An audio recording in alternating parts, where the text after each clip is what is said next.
រៀនឆ្នាំដិតខ្ញុំគិតថាបើសិនជាយើងគិតអស់ទៅវាមានសម្ពាធច្រើនដែរបើសិនជាយើង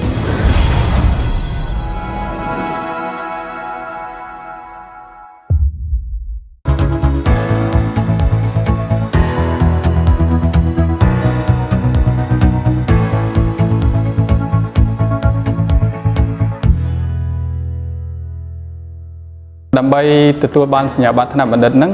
គេមានលក្ខខណ្ឌច្រើនលក្ខខណ្ឌខ្ញុំចែកជា2សិនទី1យើងនិយាយអំពីលក្ខខណ្ឌដែល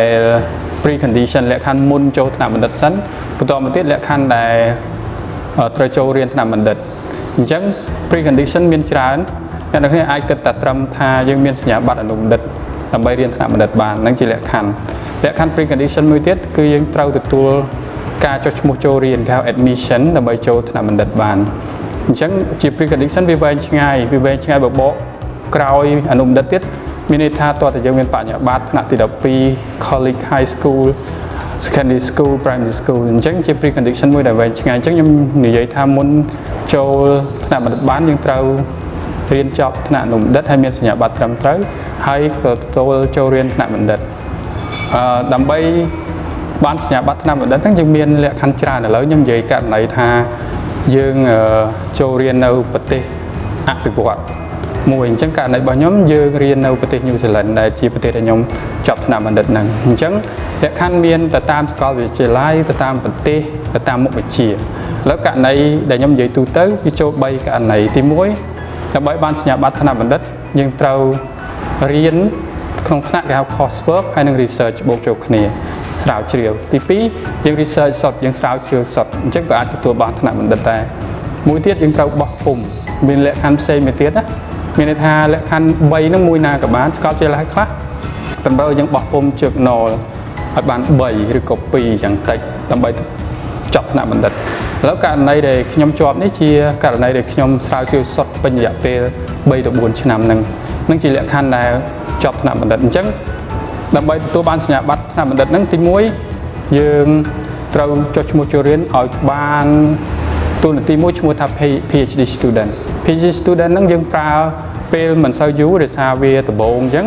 យើងបំពេញលក្ខខណ្ឌដោយយើងចុះឈ្មោះយើងមានបន្ទុកភាសាអង់គ្លេសយើងមាន reference មានថាមានគ្រូជួយអះអាងថាយើងជាសិស្សល្អការរៀនសញ្ញាបត្រអនុបណ្ឌិតអញ្ចឹងមក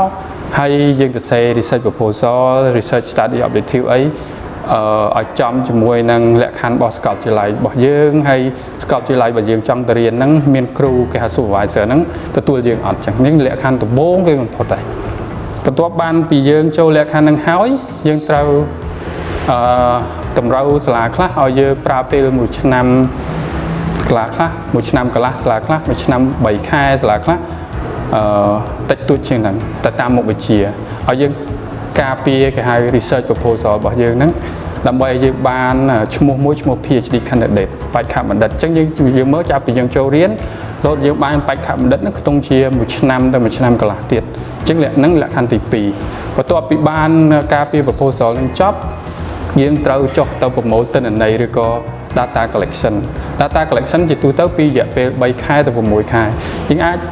ចុះស្រាវជ្រាវនៅសាកលវិទ្យាល័យហ្នឹងដែលយើងរៀនហ្នឹងឬក៏យើងឆ្ងាយពីសាកលវិទ្យាល័យនៅប្រទេសដែលយើងរៀនហ្នឹងឬក៏យើងបកមកប្រទេសខ្មែរឬប្រទេសណាមួយអញ្ចឹងរយៈពេលដែលយើងប្រមូលទិន្នន័យហ្នឹងវាចន្លោះពី3ទៅ6ខែការប្រមូលទិន្នន័យហ្នឹងគេហៅ data collection ហ្នឹងជាទូទៅយើងមិនមែន collect តែមួយប្រភេទទេឧទាហរណ៍ថាយើង collect ពីការសម្ភាសផ្ទាល់ខ្លួន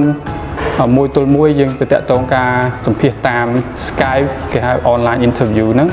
អ្នកខ្លះទៀតគឺយើងប្រមូល data តាមរយៈការអានសុទ្ធគេហៅ desk review ឬក៏ literature អ្នកខ្លះទៀតគេទៅប្រមូល data តាក់ទងនឹងទៅចូលរួមធ្វើបទបង្ហាញ conference កាលណាយើងចូលរួមបទបង្ហាញធ្វើ conference អីចឹងទៅយើងបានគំនិតផ្សេងខ្លះដែលក្រៅពីការអានហ្នឹងមានអ្នកជំនាញអ្នកគេហៅជំនាញការ expert នៃមុខវិជ្ជាដែលយើងរៀនហ្នឹងគេជួយផ្ដល់ព័ត៌មានគេឲ្យ input មកយើងបើយើងបាន input ហ្នឹងមកយើងមកប្រមូល data ហើយមកជួបខាងគ្រូរបស់យើងគេហៅ supervisor នៅសាកលវិទ្យាល័យហ្នឹងមកវគ្គទៀតហ្នឹង data collection អញ្ចឹង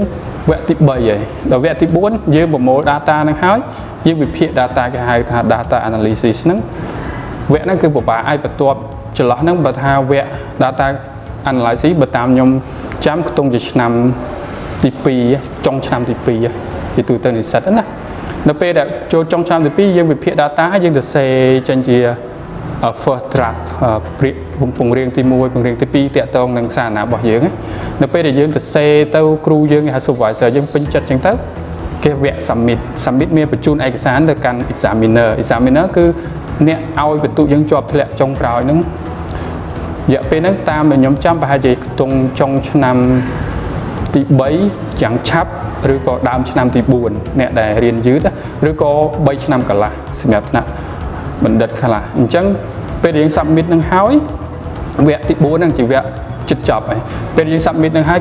គេហៅថាវគ្គដែលគេឲ្យយើងរងចាំគេអានសារណារបស់យើងហ្នឹងគេហៅ examination period ហ្នឹងគឺអ្នកជំនាញការគេហៅ examiner ក្រៅពី supervisor របស់យើងហ្នឹងគាត់គួយអានរបស់យើងអានហើយគេអានប្រើពេលយ៉ាងយូរ6ខែមានន័យថាពេលថ្ងៃយើងបញ្ជូនឯកសារទៅ examiner ហ្នឹង6ខែយ៉ាងយូរជាងកាប់3ខែធ្លាក់ជាងកាប់2ខែធ្លាក់ហ្នឹងធ្លាក់មកដល់យើងវិញថាសារណាយើងហ្នឹងអាចទៅមុខអត់យើងឡើងការពារបានអត់អញ្ចឹងបើយើងឡើងការពារបានជីវៈចុងក្រោយដែលខ្ញុំនិយាយថានឹងទទួលសញ្ញាបត្របើយើងឡើងការពារបានហើយជាប់ទៀតអាហ្នឹងបានលក្ខខណ្ឌដែលយើងថាបានសញ្ញាបត្របណ្ឌិតជាទូទៅគេមិនឲ្យធ្លាក់អីគ្រាន់តែលទ្ធផលនៃការការពារហ្នឹងមាន4ទី1ធ្លាក់ដាច់ទី2ការពារតិចតួចសំទោសកែតិចតួចទី3កែច្រើននិងទី4ជាប់អូតូតិចហ្មងតែកម្រថាអ្នកណាឡើងការពារឲ្យជាប់ថ្នាក់បណ្ឌិតហ្នឹងមានតែកែតិចតួចឬក៏កែច្រើនហើយធ្លាក់ហ្នឹងក៏កម្រដែរអញ្ចឹងមានតែ2ហ្នឹងករណីដល់កម្រមួយទៀតមានន័យថាយើង submit សារណានឹងចុងក្រោយទៅឲ្យ examiner មិនមែនជាគ្រូយើងណាគឺយើងអត់ស្គាល់ទេ examiner គេភាគីទី3 third party ហ្នឹងគាត់មើលឲ្យយើងនៅពេលដែលបានអាហ្នឹងហើយករណីកម្រមួយទៀតគឺគាត់មើលហើយគាត់មើលឃើញថាសារណាយើងអត់គ្រប់ទេមានន័យថាអត់មានសិទ្ធិឡើងការពារអញ្ចឹងគេឲ្យយើងមកអានមកប្រមូល data បន្ថែមទៀតអានេះជាករណីកម្រអញ្ចឹងទាំងអស់គ្នាគិតមើលទាំងអស់វាមានរយៈពេលយូរអញ្ចឹងរហូតដល់យើងការពារជាប់អាហ្នឹងបានគេឲ្យសញ្ញាបត្រយើងហ្នឹងជាលក្ខខណ្ឌចុងក្រោយ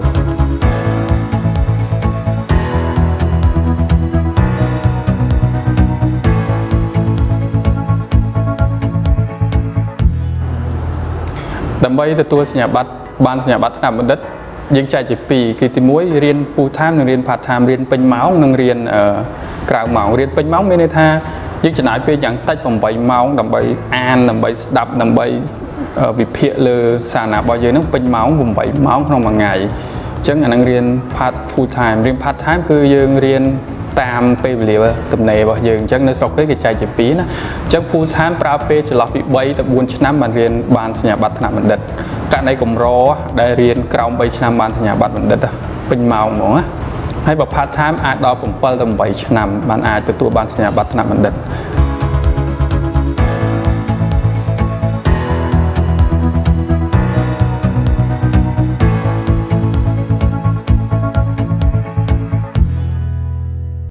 រៀនថ្នាក់បណ្ឌិតខ្ញុំគិតថាបើសិនជាយើងគិតអស់ទៅវាមានសម្ពាធច្រើនដែរបើសិនជាយើងមិនទទួលបានអាហារូបករណ៍ទេយើងត្រូវបង់លុយខ្លួនឯងយើងត្រូវបើសិនជាយើងទៅរៀនស្រុកគេទេយើងត្រូវបង់លុយថ្លៃហូបចុកថ្លៃស្នាក់នៅផ្សេងទៀតច្រើនហើយថ្លៃពន្ធសិស្សថ្លៃជំនាញរ៉ាប់រងសុខភាពអាហ្នឹងជាសម្ពាធទី1សម្ពាធបន្ទាប់ទៀតគឺ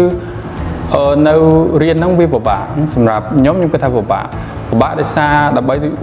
អានដើម្បីទៅសេឬក៏ដើម្បីមានគំនិតទៅចែកជាមួយគ្រូសម្ពាធដំបូងនោះគឺភាសារបស់យើងភាសា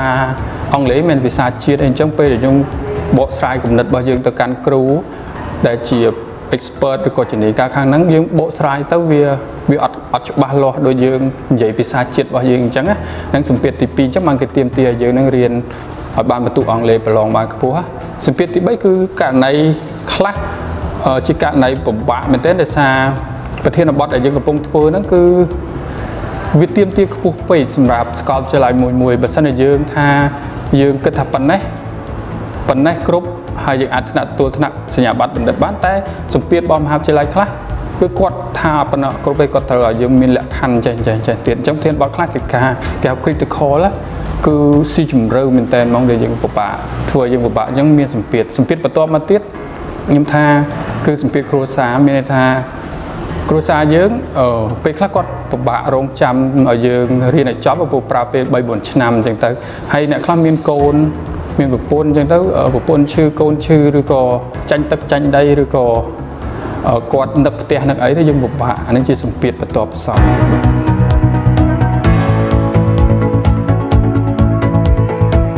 និយាយពីអាហារូបករណ៍ខ្ញុំចែកប្រភេទនៃអាហារូបករណ៍ឲ្យច្រើនដោយសារតើគ្នាគិតថាអាចដឹងថាអាហារូបករណ៍វាមាន partial វាមាន full វាមានអីចឹងទៅ partial មានន័យថាយើងបង់លុយខ្លួនឯងគេឲ្យថ្លៃរស់នៅមកយើងឬក៏យើងបានថ្លៃឈ្នួលសាលាគេបង់ឲ្យយើងតែយើងត្រូ